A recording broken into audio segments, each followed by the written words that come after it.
Hey everybody, this is the warbossfitz channel. I'm warbossfitz, and today we're doing something a little bit different. We're out here on the patio. We're going to do a science experiment. And this he's been gone for a while, but this is the Lord of the Dead. I am back. He is back. He's going to help me out with this. He's my Timmy. So today we are going to ask the question, what if it's not me? What if it actually is the dice? And what I have here is one of the 500 dice one of the viewers sent me. Tim is a friend of mine. He sent me 500 dice.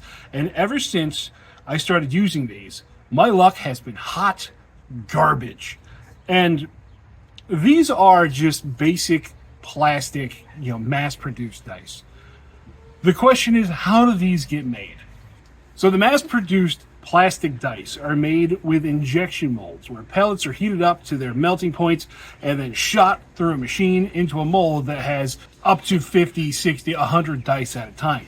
And then once they cool down enough, they are taken out of the mold and they are broke apart and they go through a rock tumbler because there would be flash marks on the dice from the sprue that they're actually attached to.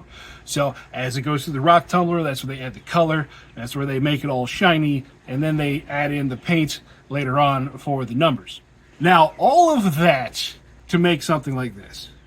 Thousands of these get made a day. The problem is, with the injection molding, air bubbles can get stuck in here. And when the air bubbles get stuck, it can affect the density of the dice and the direction that it rolls. And you can end up with dice that are legitimately cursed. And so, what we are going to do today is a scientific test called the salt test. And my assistant over here is going to help me out. So what you need for this test is you need a willing participant, my Timmy here. You need, normally this is done in just a cup of water with like 2 tablespoons of salt, but I got 500 dice. We are using a bucket. And then we need salt to add to the water so that it will eventually make the dice float. So what we need to do first is take 1 dice and throw it in a bucket. So we have sunk. Don't worry about that's drywall mud in there, I swear.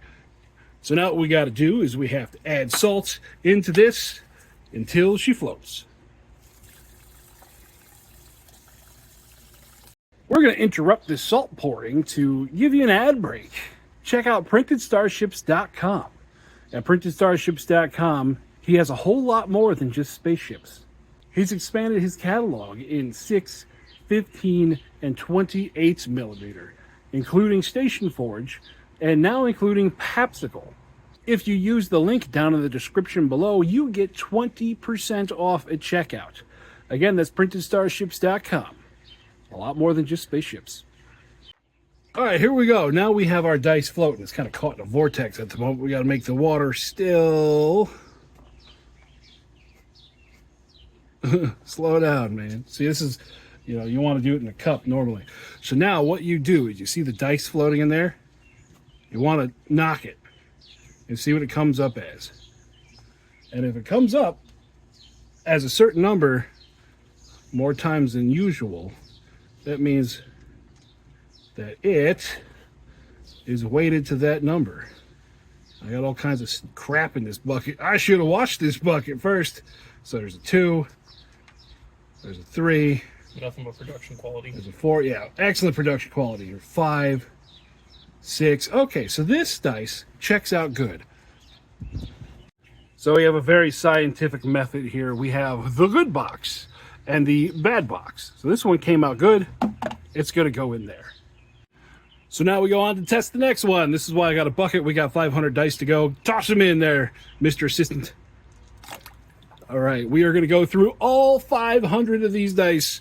We're even going to take some brand new bricks and put them in there to test all that out.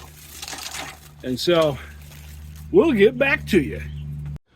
So again, sorry about the bucket being so dirty, but here's a big old group of them I just wanted to show off. This is what we would call a bad batch. I took all the good ones out of here, the ones I kept spinning around, and they would get, they would give me random numbers. These, they all kind of stuck between 1 and 3, no matter how much I was. Oh, wait, we got 1 in there. 1 hiding. Ah, there we go. All right, continuing on. Instead of watching my dice float, go check out Corvus Terrain. At Corvus Terrain, you will find FDM supportless, easy printable terrain. If you go to Corvus Terrain and use the discount code down in the description, you get 15% off of your order. You can never have enough terrain. Go check out Corvus Terrain today. Okay, so after our first round of testing, here are the dice I know are good. Here are the questionable dice. So we're going to go ahead and do a second round of testing along with, I found this one in the batch that just sinks. So we're going to go ahead and call that bad to where I'm just going to throw that out. I don't know why it sinks, but yeah, goodbye. So we're going to do a second round and we'll be back in a minute. So after 3 rounds of testing, I have 134 out of those 500 dice that tend to roll 1s, 2s, and 3s. Now, 134 out of 500, what is that? That's almost a 26% fail rate. That's only this direction. I wasn't looking for like 4, 5s, and 6s. I wasn't looking for that. These, you just kind of poke them and you see where they go. And they just keep popping back up as a 1. Yeah, I went from a 1 to a 2. So these are all bad. And then these are all of the good. All of these wanted to go to like 4s, 5s, and 6s. Now, that's not to say that these aren't weighted that direction.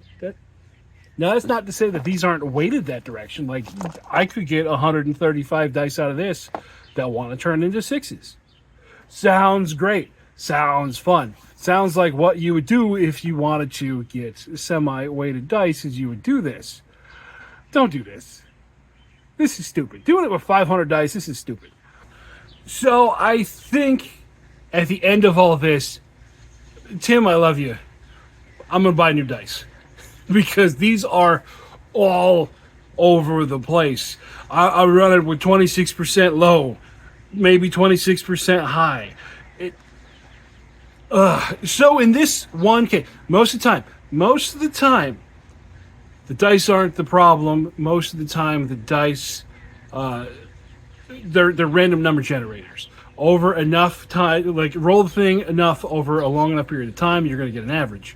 Here, the salt test kind of takes some of that out of the equation, and what we're left with is dice that like to float on low numbers. So yeah. Next time you see the channel, I'm going to get some new dice and we'll see when they show up. I'll let you know on the channel when they do. So that's going to do it for me out here in the backyard. I hope you guys are having fun playing OPR wherever you are. I'll talk to you later. Bye-bye.